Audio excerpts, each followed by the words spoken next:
बिछड़ना निश्चित है, बिछड़ना तय है।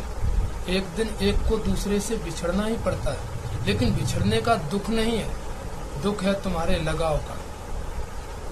और लगाव तय नहीं है, लगाव तुम्हारे ऊपर निर्भर करता है कि तुम्हें किससे कितना लगाव रखना है।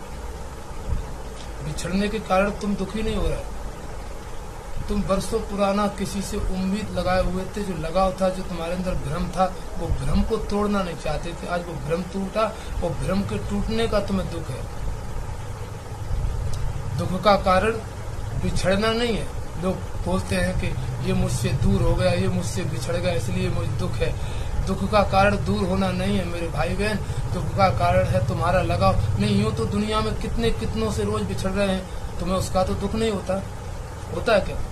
नहीं होता ना, क्योंकि जिसका तुम्हारे साथ लगाव है, जिससे तुम्हारे संबंध गहरे होंगे, जिससे जितना लगाव होगा, उसके बिछड़ने का ही तुम्हें दर्द ज्यादा होगा, उसकी याद तुम्हें ज्यादा सताएगी। इसलिए तुम्हारे ऊपर निर्भर करता है कि तुमने बिछड़ने वालों के साथ संबंध जोड़ा है कि अमिट परमात्मा के साथ संबंध जोड़ा है, जो अविनाशी है। संसार में संबंध जोड़ोगे तो विनाशियों से संबंध जोड़ा है, इनका विनाश होना।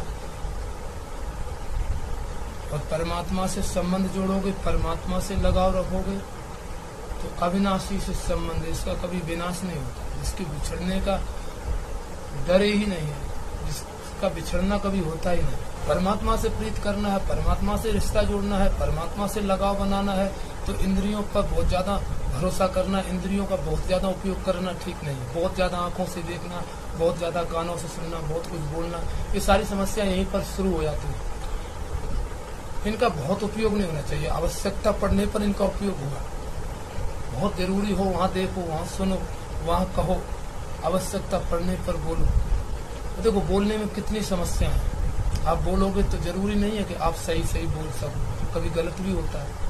आप देखोगे तो जरूरी नहीं कि सही सही देख सको, उसके सारे गलत भी दिख ही जाता है। आप न भी देखना चाहो तभी भी दिख जाता है। कई बार आपने अनुभव किया होगा, आप कभी कभार कुछ सुन रहे हो, बहुत सुनने में रुचि रख रहे हो, तो सुनते सुनते ये जरूरी नहीं है, सामने वाले पर निर्भर करता है क्या ना सुना दे, क्या ना बोल दे, कहीं क्या ना सुनने को मिल जाए। उतने समय तो आप कान बंद नहीं कर लोगे ना, अंदर आवाज तो चली जाएगी।